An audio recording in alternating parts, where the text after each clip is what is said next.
नमस्कार प्यारे बच्चों। अगर आप सोचते हैं कि हमें कोई ऐसा पेपर इंग्लिश का मिल जाए जिसके अंदर से सारे के सारे क्वेश्चन बोर्ड के अंदर हमें मिले या आ जाए, तो ये कि मास्टर पेपर है हाई स्कूल इंग्लिश का, जिसके अंदर सारी फर्स्ट इंग्लिश और प्लस में सारा ग्रामर इंक्लूड कर दिया गया है, डाल दिया गया। 104 पेज का ये पूरा कंप्लीट पेपर है। तो इसके थोड़े थोड़े करके कई वीडियो बनानी पड़ेगी, कई क्लासें डालनी पड़ेगी, कई क्लास में कवर होगा। तो एक एक क्वेश्चन को एग्जाम्पल के समित में और कई कई तरीके से बताया हुआ है। ये है पार्ट वन, आज इसका पढ़ते हैं हम पार्ट वन। और मल्टीपल चॉइस क्वेश्चन है। जो पहला क्वेश्चन आता है रीडिंग कंप्रीहेंशन का वो ही है। तो इसका पहला पैरा देखते हैं हम। Read the flowing passage, read पढ़िए द फ्लोइंग दिए हुए पैसेज पैरे को केयरफुली ध्यानपूर्वक एंड और चूज चुनिए द करेक्ट ऑप्शन सही विकल्प टू आंसर उत्तर देने के लिए द क्वेश्चंस प्रश्नों का दैट फॉलो जो नीचे दिए हुए हैं। वर्ड टू वर्ड आपको बताया जाएगा। जिन बच्चों की इंग्लिश बहुत कमजोर है, समझ में नहीं आता पेपर भी, तो उनके लिए तो बहुत ज्यादा हेल्पफुल होगा। तो पैरा दिया हुआ है, छोटा सा एक पैरा है, इसके नीचे क्वेश्चन है। तो पहले आपको हिंदी बताते हैं, उसके बाद में आप ऑटोमेटिकली इसका आंसर सेलेक्ट कर लोगे। Subhash Chandra Bose was a great leader. Subhash Chandra Bose एक महान नेता थे ऑफ इंडिया, भारत के। हिज कंट्री मैन, उसके देशवासी, कोल्ड उसे कहकर पुकारते थे, हिम उसे नेताजी, नेताजी कहकर पुकारते, बिकॉज क्योंकि ही लैड देम, वह उनको दिखाते थे ऑन द राइट पाथ, सही रास्ता, यानी उनको सही रास्ते पर लेकर जाते थे। ही वॉज इम्प्रिजन्ड, उसको जेल में डाल दिया गया मैनी टाइम्स, कई बार। बट लेकिन ही सून फाउंड आउट, लेकिन उसने शीघ्र ही यह पता लगाया दैट की more efforts should be made, कि और अत्यधिक प्रयास किए जाने चाहिए टू मेक इंडिया फ्री, भारत को मुक्त कराने के लिए, आजाद कराने के लिए। द ब्रिटिश पावर, जो अंग्रेजी सरकार थी, ब्रिटिश साम्राज्य था, वॉज गेटिंग वीकर, वो अत्यधिक कमजोर होता जा रहा था। In the second world war, द्वितीय विश्व युद्ध के दौरान। ही thought of shaking it from all sides, तो उसने सोचा इसे हिलाने के लिए, किसे, ब्रिटिश साम्राज्य को हिलाने के लिए, फ्रॉम ऑल साइड्स, हर तरफ से।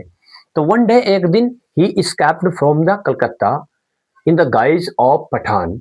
ही escaped, वो है बच के निकल गए, यानी बच निकले। ठीक है, एक बार वो बच निकले फ्रॉम द कलकत्ता, कलकत्ता से, इन द गाइज ऑफ ए पठान, एक पठान के रूप में। एंड वेंट टू जर्मनी, और जर्मनी पहुंच गए। वाया पेशावर, पेशावर को होते हुए। फ्रॉम जर्मनी, जर्मनी से ही वेंट टू जापान, वो जापान गए। ही ऑर्गेनाइज्ड, उन्होंने संगठित किया the Indian National army, Indian National army का गठन किया। That he fort many battles, और जो कि दैट फोर्ट, और जिस आर्मी ने फोर्ट मैनी बैटल्स, बहुत सारे युद्ध लड़े against the British forces, British forces, अंग्रेजी सरकार के खिलाफ। ही सैड, उसने कहा था टू हिज कंट्रीमैन, अपने देशवासियों के को, कि give him blood, give me blood, के तुम मुझे खून दो, and I will give you freedom, में तुम्हें आजादी दूंगा। अब आप देखते हैं क्वेश्चन चुटकियों में हल कर देते हैं। आप कर दोगे, देखो, हु वॉज सुभाष चंद्र बोस, सुभाष चंद्र बोस जी कौन थे? एक ग्रेट मर्चेंट, एक महान व्यापारी थे। एक ग्रेट साइंटिस्ट, एक बड़े वैज्ञानिक थे। एक ग्रेट आर्टिस्ट, एक महान कलाकार थी। एक ग्रेट लीडर, एक महान नेता थे। तो करेक्ट आंसर कौन सा है? डी है, एक great leader. Indian National Army was organised by, Indian National Army किसके द्वारा संगठित की गई थी? सरदार पटेल जी, जवाहरलाल नेहरू जी, सुभाष चंद्र बोस जी। तो इसका करेक्ट आंसर कौन है? Subhash Chandra Bose ji. Give me blood, तुम मुझे खून दो, and I will give you freedom, में तुम्हें आजादी दूंगा। हु सेड दिस, ये बात किसने कही थी? महात्मा गांधी, चंद्रशेखर आजाद जी, भगत सिंह जी, या फिर सुभाष चंद्र बोस। तो किसने कही थी? सुभाष चंद्र बोस जी ने कही थी। अब प्रैक्टिस करनी है हमें तो, और हो सकता है इन्हीं पैरे में से, हमने 4 पैरे हम करेंगे हल, 4 पैसेज, हो सकता है इन्हीं में से कोई पैसेज आ सकता भी है बोर्ड में, क्योंकि चारों के चारों वेरी वेरी इंपॉर्टेंट है। और नहीं भी अगर आता है तो इसके जैसा ही आएगा, प्रैक्टिस हो जाएगी आपकी कंप्लीट। पैसेज नंबर बी है, Robert Bruce was the king of Scotland. Robert Bruce, और साथ में एक फायदा हो आपको और होगा, ये जो एक एक वर्ड बता रहे हैं तो आपकी इंग्लिश भी अच्छी होगी, जिससे कि आप ट्रांसलेशन भी, वाक्य स्टोरी बनाने में भी आपकी हेल्प होगी। रॉबर्ट ब्रूस वॉज मन थे the king of Scotland, Scotland के राजा। He fought hard to free his country, वह लड़े, हार्ड मीन्स बड़ी कठिनाई से, यानी बड़े जोरों से, टू फ्री, आजाद कराने के लिए, हिज कंट्री, अपने देश को, फ्रॉम द इंग्लिश, अंग्रेजों से, यानी अंग्रेजों से आजाद कराने के लिए अपने देश को बड़ी बहादुरी से लड़े। फोर्ट हार्ड, बहादुरी से लड़े। बट लेकिन वॉज बैडली डिफीटेड, लेकिन बुरी तरह से हार गए। ही हिड हिमसेल्फ, उसने अपने आप को छिपा लिया। ही हिड हिमसेल्फ, उसने अपने आप को छिपा लिया। इन द माउंटेन्स, पर्वतों के बीच में, पर्वतों में यानी। वन डे एक दिन, व्हेन हाइडिंग जब वह छिप रहे थे, इन ए कैव एक गुफा में, ही फेल्ट वेरी डाउनहेटेड तो उसने अपने अंदर बड़ी शर्म या बेइज्जती सी महसूस की। डाउनहेटेड होता है शर्म या बेइज्जती महसूस करना। ही उसने फेल्ट महसूस की, वेरी बहुत ज्यादा, डाउनहेटेड शर्म या बेइज्जती। He made up his mind, उस मैड अप माइंड का मतलब होता है दृढ़ निश्चय करना। He made up his mind, उसने दृढ़ निश्चय किया to give up the struggle, कि वो छोड़ देगा लड़ाई करना, यानी अब वो लड़ाई करना छोड़ देगा। उसने दृढ़ निश्चय कर लिया कि अब वो नहीं लड़ेगा। स्ट्रगल में होता है संघर्ष, संघर्ष और गिव अप मैंने होता है छोड़ना। उसे संघर्ष छोड़ने का पक्का निश्चय कर लिया। देन तभी ही सा उसने देखा ए स्पाइडर, एक मकड़ी को, ट्राइंग कोशिश करते, to swing itself up on a long thread to the roof of the cave. देखो उसने देखा एक स्पाइडर मकड़ी को ट्राइंग कोशिश करते हुए, टू स्विंग झूलते हुए, इटसेल्फ अपने आप, अप ऊपर, ऑन ए लॉन्ग थ्रेड एक लंबे से धागे से, टू द रूफ जो छत तक जाता था, ऑफ द कैव गुफा की जो छत तक जाता था, एक लंबा सा थ्रेड यानी उसका धागा मकड़ी का, तो उस पर कोशिश की झूलने की कई बार। तो इट ट्राइड एंड ट्राइड, उसने बार बार कोशिश की, बट ऑलवेज फेल्ट शॉर्ट, लेकिन हर बार वह असफल हो जाती थी। फेल शॉर्ट का मतलब असफल हो जाती थी। तो Bruce watched the little insect, Bruce ने देखा द लिटिल इंसेक्ट्स एफर्ट, इस छोटे से कीड़े के प्रयास को, एट द 9th अटेम्प्ट, 9वें प्रयास में, इट सक्सीडेड, वह सफल हो गई मकड़ी चढ़ने में ऊपर, यानी 9वें प्रयास में सफल हो गई। ब्रेवो क्राइड ब्रूस, ब्रूस चिल्लाया शाबाश। Surely I can go on trying like the spider, surely पक्का, I can go on trying, मैं भी कोशिश करता बार बार कोशिश कर सकता हूं, यानी कोशिश करूंगा बार बार, लाइक द स्पाइडर, मकड़ी की तरह। आई विल ट्राई अगेन, मैं दोबारा फिर से कोशिश करूंगा। आई विल ट्राई अगेन, मैं फिर से कोशिश करूंगा। He said and he did succeed and made his country free, और ही डिड सक्सीड, वह सफल हो गया, and made his country free, और उसने कर लिया अपने देश को आजाद। फर्स्ट क्वेश्चन है, king Bruce had to hide himself, king Bruce ने कहाँ छिपाया था खुद को? जंगल्स में, स्कूल्स में, माउंटेन्स में या फैक्ट्रीज में? कहाँ छिपाया था? करेक्ट आंसर क्या है इसका? माउंटेन्स में। ये पैरे वो हैं जो बार बार बोर्ड में आते हैं, इंपॉर्टेंट। ही फेल्ट वेरी डाउनहेटेड, उसने खुद बहुत शर्म महसूस की। It means he was, it means इसका क्या मतलब है कि ही वॉज वह था, क्या था? खुश था।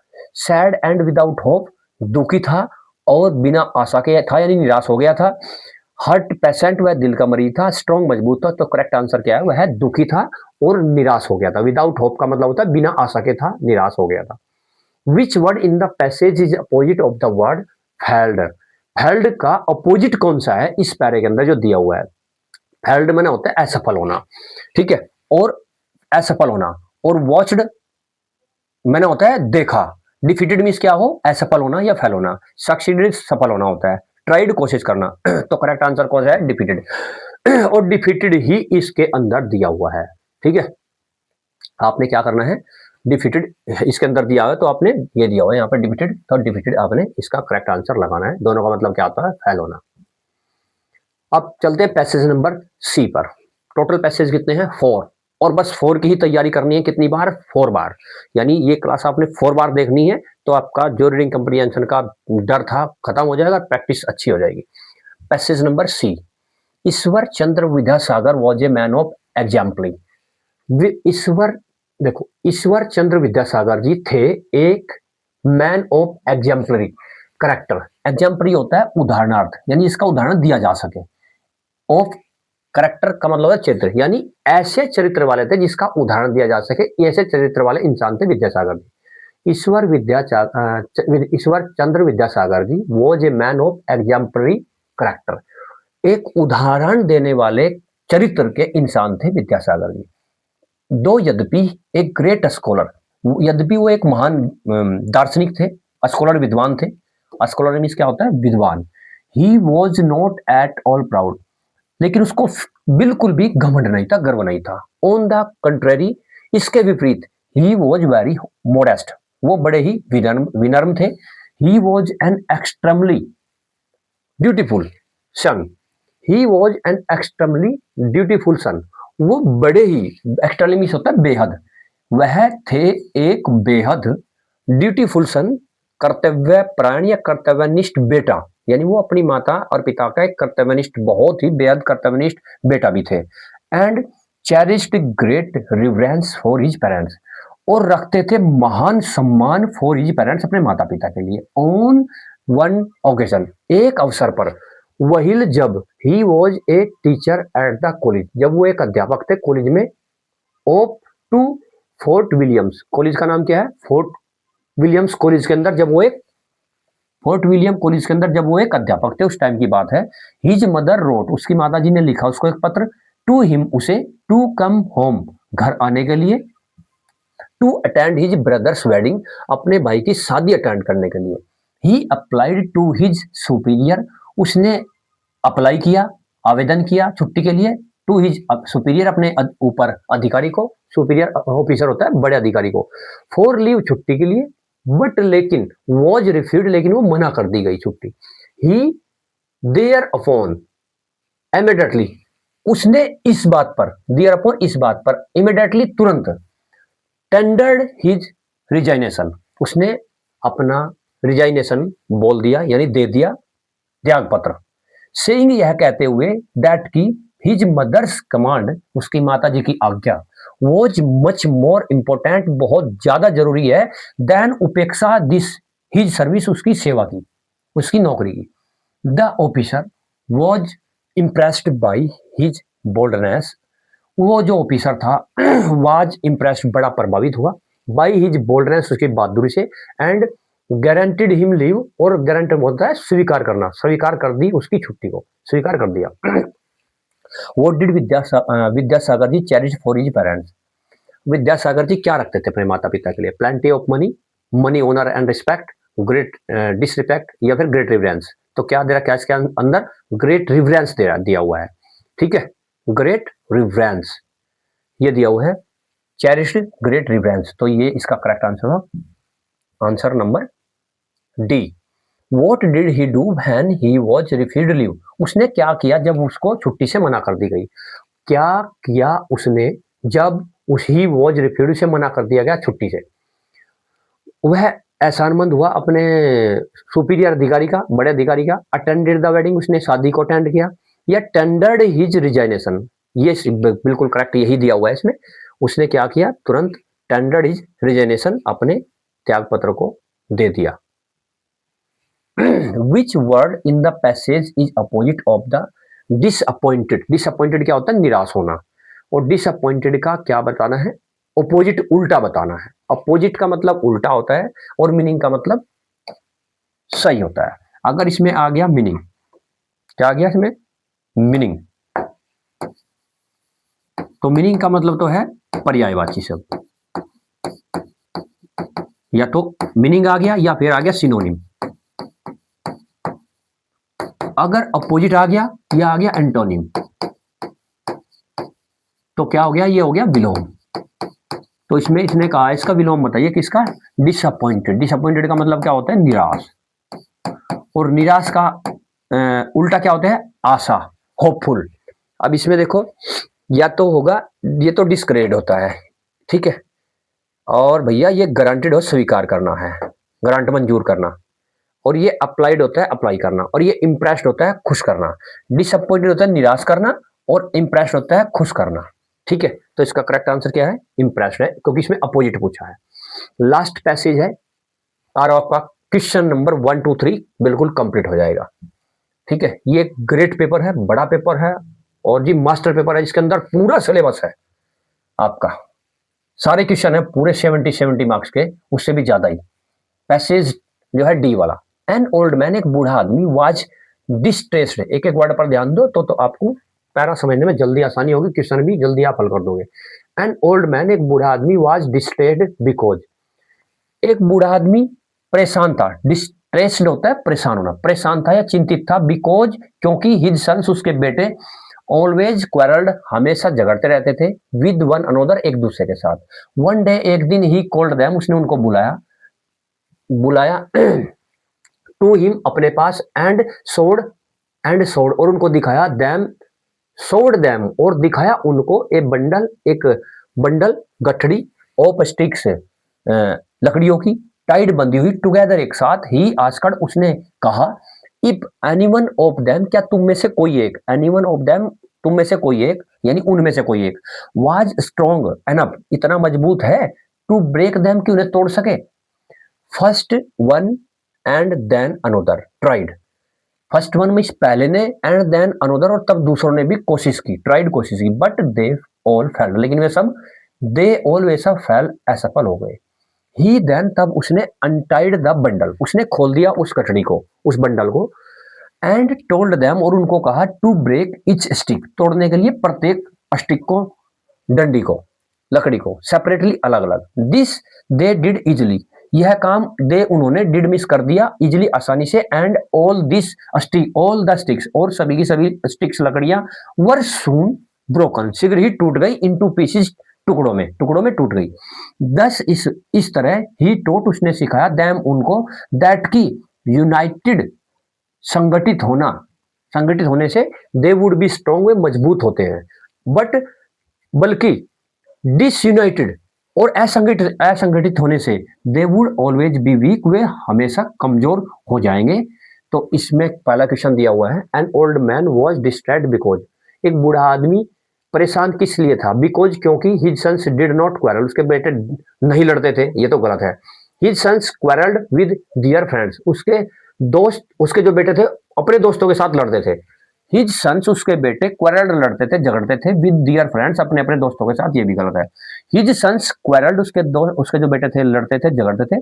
समटाइम्स कभी कभी विद हिम उसके साथ में और लास्ट ऑप्शन है हिज सन्स उसके बेटे ऑलवेज हमेशा क्वारल्ड झगड़ते थे विद वन अनदर एक दूसरे के साथ तो इसका करेक्ट आंसर क्या है D and old man was distressed एक बूढ़ा आदमी परेशान था इट मीन्स ही वाज इसका मतलब क्या है कि ही वाज वह था हैप्पी खुश था नहीं सैड ये करेक्ट है इसका एंग्री क्रोधित मैड पागल क्रोधित हैप्पी ये नहीं है क्या आंसर है इसका डी बी वाला सैड दुखी था which word in the passage is opposite कौन सा शब्द है इस पैरे के अंदर जो अपोजिट हो वीक का और वीक का अपोजिट क्या होता है स्ट्रॉन्ग और स्ट्रॉन्ग इस पैरे के अंदर दिया हुआ है और इसमें क्या है डिस्ट्रेस डिसयूनाइटेड क्वारल स्ट्रॉन्ग तो करेक्ट आंसर कौन है स्ट्रॉन्ग ठीक है ये आपका क्वेश्चन नंबर 1 2 3 बिल्कुल कंप्लीट है और ये पूरा मास्टर पेपर है इसके अंदर ये 4 से 8 तक के क्वेश्चन है उसके बाद आगे 9 10 सारे क्वेश्चन हैं पूरे एमसीक्यू भी हैं और उसके बाद सारे के साथ ट्रिक के साथ में